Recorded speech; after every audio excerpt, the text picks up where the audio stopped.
like to invite the District 3 candidate for Commissioner, Lieutenant Colonel Warren Roper.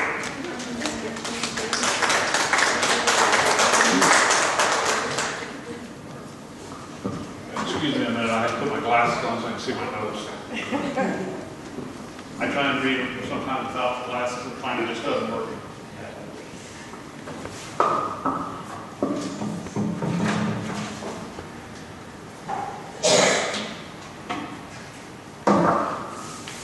First of all, I want to thank all of you for being here tonight, and I also want to thank the candidates who are here. Our forefathers invaded the country where our government was made up of citizens who stepped forward out of their normal lives, interrupted their normal lives to be in government. They did not invade the government controlled by elitist politicians who feel they know more and know best what's best for us, even without asking or listening to we the people. I thank all the candidates who stepped up to help get this country and the state back on the right path. And I want to thank all of you again for being here to listen to the candidates and to ask us questions, which we're going to do after I'm done, and learn about what we think of the issues and what are our beliefs. Citizens who know the issues and who know which candidates will best address those issues are the ones we need. We need the voter constituency that's informed. Unfortunately, we too often have voters casting their ballots based on a myriad of reasons like, oh, I know that family, they've been here for 150 years, or I saw all the yard signs that person had, I'll vote for them. I know it's not easy to stay current on what's happening in our country, our state, or even in our county, but an informed voter constituency is vital if we are to elect the right people. So again, thank you all for being here. I want to echo just about everything that's been said tonight from Gene, Rick, Deborah. We have some problems. I know you need to know who you're voting for. I can go into my background and everything. I've got a college degree from the University of Wyoming in education. I've got an MBA from Keller Graduate School of Management. I spent 26 years total in the service, 6.5 on active duty and 20 in the reserve. I retired from the reserve as deputy base commander with the rank of lieutenant colonel. If you stick around long enough to keep your nose clean, you get promoted.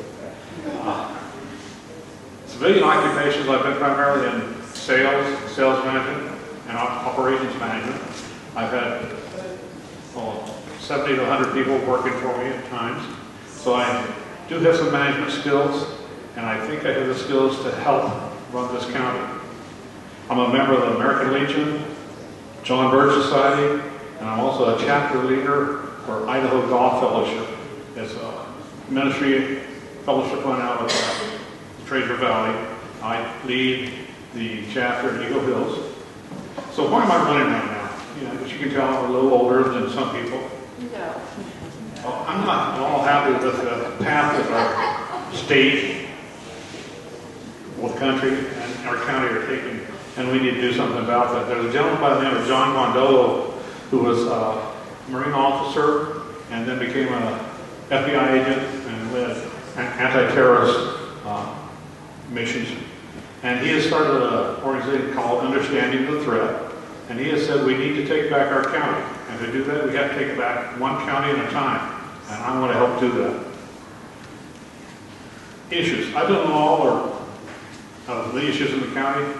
I want to listen to the citizens, see what we can do to work together. I would love to work with Rick and Deborah and so on, them going forward. Here are some of the ones I have talked about and know about a little bit. But please feel free to tell me some others. EMS, Ted mentioned that a little bit. I know here in this area, we've got pretty good EMS service, EMTs, ambulance service. That's not true all over the county. Last year, when I was first, I announced my candidacy last August, so I've been getting involved a little bit. At that time, EBCAT, which is East Boise County Ambulance District, had trouble because they didn't have enough ambulance drivers or enough EMTs. I've got to say, since then, they've got more EMTs that they're working on. That's great. Well, at Horseshoe Bend last August, we didn't have any EMTs, zero. And there's a reason for that, and part of the reason was that my opponent, the current commissioner from District 3, and his wife were very involved And unfortunately, people didn't like working with or for them, so all the volunteers quit. So what did the city do?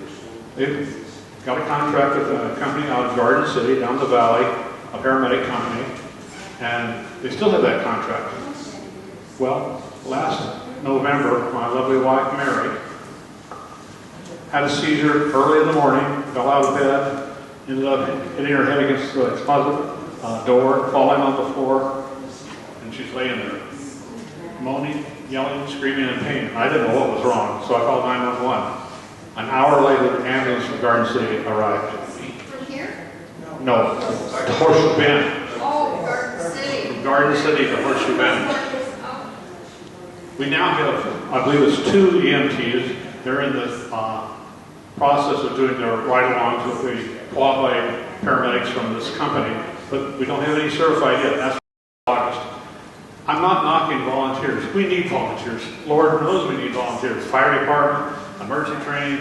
You know, we're not a county well enough off monetarily to pay for all this. But as Rick has told me, there are grants available that we can get for EMS service. And we need to look at that. And I'm not, did Ted leave? Okay, anyway, Ted has led the process right now trying to do something about EMS service in the county. And it may not be a county-wide service, it might be an ambulance district in Horseshoe Bend, but we're looking at it, and that's something I'm very grateful for. And I will continue to look at it if I'm elected. Road conditions, I think we've beat that one to death. But one good thing that has happened recently, and I couldn't believe it had not been happened before, the county has hired at least a grant writer. She's part-time at this time, but we have a grant writer. In the past, the department heads had to research and apply for the grants on their own. Now, if they know of a grant, they can tell her, or she can do some research. And we need more money to fix the roads around here. That's obvious. Property taxes. I know that's a topic I've been talked to a lot by people in this area. The average value of property in Boise County now is just under $600,000. But you know, I just read an article also from the U.S. News and World Report that it takes 77 man-hours of working to pay for the standard home in Boise County. So you're looking at, you know, a lot of people aren't going to be able to afford that, move here or whatever. Honesty and transparency in government. Again, that's been talked about a lot. Voting integrity. No mandates, no more gun control. We need to vote out of office, those not following the Constitution or following their oath of office. We need to stop illegal immigration and vet all refugees. Just talking a little bit about resolutions and asking gun vaccine mandates. I wrote the resolution to ban mask and vaccine mandates in Boise County. It was approved, first of all, in our Central Committee. I am a precinct committee man, but then I took it to the county commissioners and they approved it unanimously also. The position of Central Committee is more than a part-time position. Stress from growth and forecasted growth will cause taxes to rise if not properly handled, and services to implode. We need to manage the county, but we need to do it in the proper method. Why am I running? People have asked me that. Well, last year, I found out that our current county commissioner from our district, who's on the Central District Health Board representing our county, was close to voting in favor of the mask and vaccine mandates that they were pushing. He'll tell you that's not true. Well, what we did is the Central Committee, we censured him. And then in addition to that, he got hundreds, if not thousands, of phone calls and letters and emails saying, don't do this.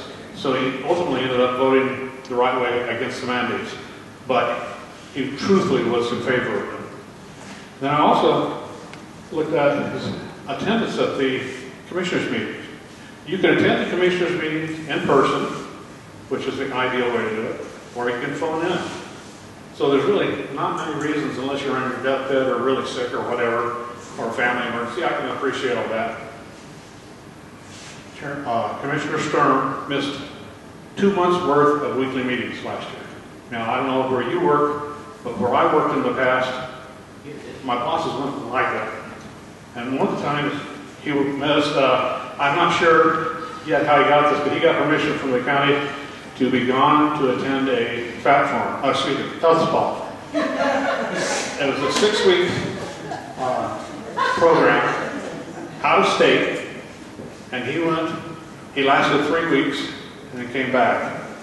I don't know why he didn't last the whole thing, but it evidently did not work. But that's like a 3-week paid vacation on your dime. You know, we need people that are going to be there and do the job. I've attended more county commissioners meetings in the last 6 months or so since I started attending them every week than he is. We need strong conservative leadership based on the Constitution and I think based on the Bible. I'm a strong Christian conservative. That's what's needed in our county. That's why I'm the best candidate for the position of Boise County Commissioner in District 3. Please feel free to pick up some flyers, yard signs, whatever, and I'd be happy to answer any questions. Thank you very much for being here.